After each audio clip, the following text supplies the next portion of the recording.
Councillor Matthews. Thank you, Mr Mayor. Look, I just wanted to add my voice to the support of the documentation in your Mayoral Minute.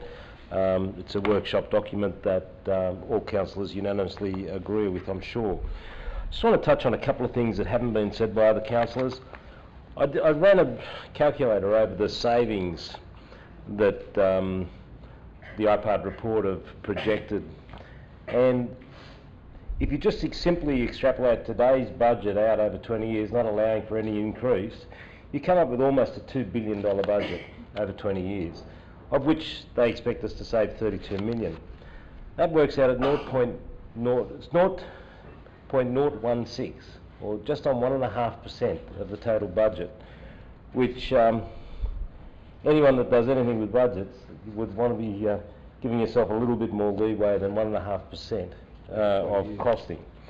I also noted that the reduction in councillors in administration through representatives works out at 50 cents a head of population annually.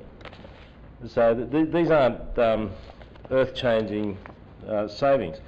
The other quick thing is, look, destination or towards 2036, I just can't remember the right name for it, in 2011 here in Dubbo, local government said we need restructure, we need assistance, there's issues out there, funding's a real problem. It started at that point, and the government keeps coming back to us and saying, you asked for this. No, we asked for the structure of local government to be looked at, and funding being one of the major keys to the issue. I've just come back from a board meeting where some interesting comparisons across the states were tabled. And in the period of 2003 to 4, financial year to 2013-14, New South Wales rates rose by 4.5% in comparison to the national average of 27.1%. Working off those figures, it means that New South Wales in that decade have foregone $14.3 billion worth of potential income, and in 2013-14 alone would have raised 2.1 billion extra. Now, I'm not a huge fan of rate rises, but what this demonstrates is that there has been an artificial cap put on the fundraising ability of New South Wales local government, which has come home to roost. Another very interesting fact was that councils in New South Wales expend 72% of the national average on capital infrastructure. So we're falling behind on our capital infrastructure. We've had our income capacity cut off by the state government. Now the state government's coming to us and saying, hey, look guys, you've got no money.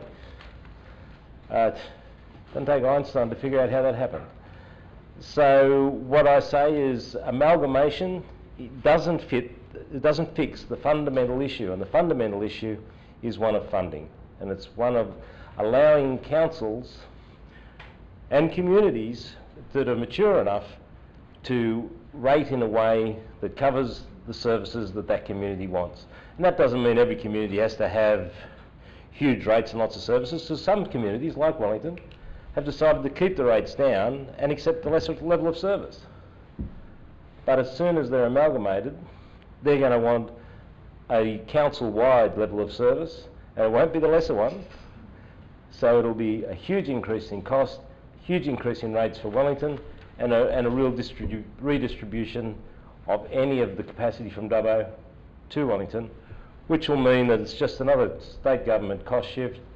They don't want to fix the problem, so they're handing it to the Dubbo ratepayer. Thank you. Thank you, Councillor Matthews.